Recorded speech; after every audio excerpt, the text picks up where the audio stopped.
নমস্কার বন্ধুরা, আজ আমি আপনাদের জন্য নিয়ে এসেছি এমন একটি মিষ্টি রেসিপি যেটা আপনাদের মন ছুঁয়ে যাবে। ভীষণই ডেলিশিয়াস হয় আর একদম কম উপকরণে তৈরি হয়ে যাবে। মাত্র 10 মিনিটের রেসিপি আছে। আপনারা এই রেসিপিটি অবশ্যই বাড়িতে একবার ট্রাই করুন। ভীষণই মজার রেসিপি, বানানোর পদ্ধতি একদমই সিম্পল আর আপনারা এটা স্টোরও করতে পারবেন, একটুও খারাপ হবে না। এটা আপনারা চায়ের সাথেও খেতে পারবেন বা হালকা ফুলকা খিদে লাগলেও খেতে পারবেন। তাহলে আসুন রেসিপি শুরু করি। রেসিপি বানানোর জন্য সরাসরি আমরা গ্যাস ওভেনে চলে এসেছি। একটা কড়ার মধ্যে আমি দিয়ে দেব জল। এই কাপটা মেপে আমি জল দিচ্ছি, এই কাপের 2.5 কাপ। যে পাত্রটা মেপে নেবে সেই পাত্র মেপে সব কিছু দেবে। তো এখন দিয়ে দিচ্ছি স্বাদ মতো লবণ আর দিয়ে দিচ্ছি 2 চামচ মতো চিনি। এবার দিয়ে দেব 1 চামচ ঘি। ঘি না থাকলে এখানে ঘিয়ের বদলে সাদা তেলও দিতে পারো। এখন জলটাকে একটু ফুটিয়ে নিতে হবে।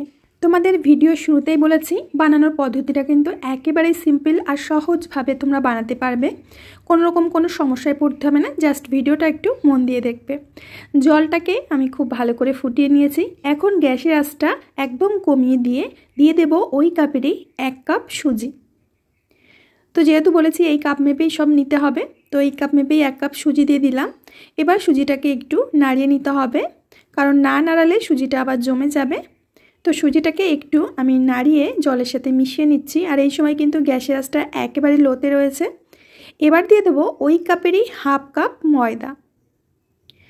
তো এখন ময়দা আর সুজি একসাথে ভালো করে মিশিয়ে রান্না করে নিতে হবে, আর গ্যাসের আঁচটা এই সময় কিন্তু লোতেই রাখতে হবে।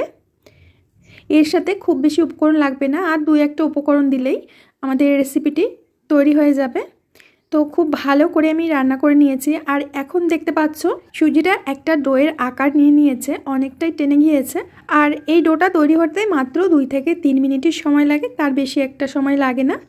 তো সুজির ডো আমাদের রেডি হয়ে গেছে, এখন আমরা নামিয়ে নেব।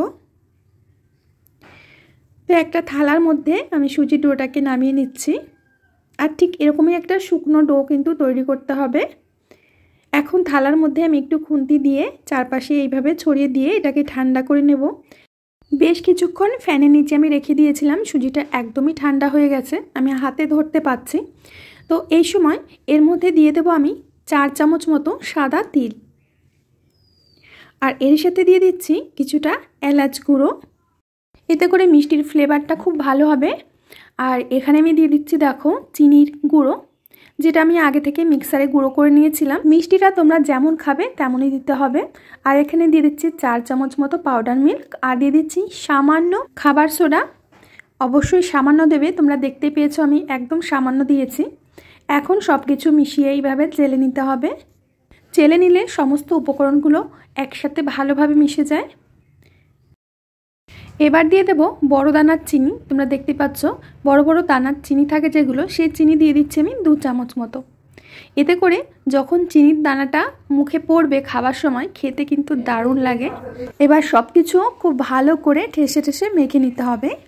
সুজিটা একদম ঠান্ডা করে তারপরেই কিন্তু উপকরণগুলো মিশাবে, না হলে সুজির যে গুঁড়ো দিয়েছি সেটা কিন্তু সুজির গরমে গলে যাবে আর সুজিটা একেবারে চিপচিপে হয়ে যাবে, ভেজা ভেজা হয়ে যাবে। এর জন্য সুজিটাকে একদম ঠান্ডা করে তারপরেই কিন্তু সমস্ত উপকরণগুলো মাখতে হবে। তো আমরা ডোটা খুব ভালো করে মেখে নিয়েছি। এখন এই ডোটাকে 10 মিনিট মতো রেস্টে রেখে দেব।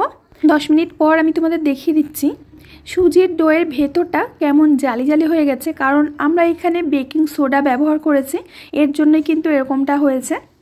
এখন মিষ্টিগুলো আমরা বানিয়ে নেব। হাতের মধ্যে হালকা একটু ময়দা মেখে নিচ্ছি। ময়দা মেখে নিয়ে এবার বড় বড় করে মিষ্টিগুলো আমি পাকিয়ে নিচ্ছি। প্রথমে হাতের মধ্যে ভালো করে ঠেসে ঠেসে এইভাবে গোল করে নেব, তারপরে একটুখানি চ্যাপটা করে দেব। আমি ঠিক এইভাবে মিষ্টিগুলো বানিয়ে নিচ্ছি, তোমরা তোমাদের পছন্দ মতো আকার করে বানিয়ে নিতে পারো। তো একটা মিষ্টি আমার বানানো হয়ে গেছে। একে একে সবকটি মিষ্টি আমি আগে বানিয়ে একটা প্লেটের মধ্যে রেখে দিচ্ছি। বেশ অনেকগুলোই আমি বানিয়ে নিয়েছি। মিষ্টিগুলো ভাজার জন্য আমি কড়াইতে সাদা তেল দিয়েছি, আর তেলটা খুব ভালো করে গরম করে নিয়েছি। এবার এই গরম তেলের মধ্যে একে একে মিষ্টিগুলো ছেড়ে দেব।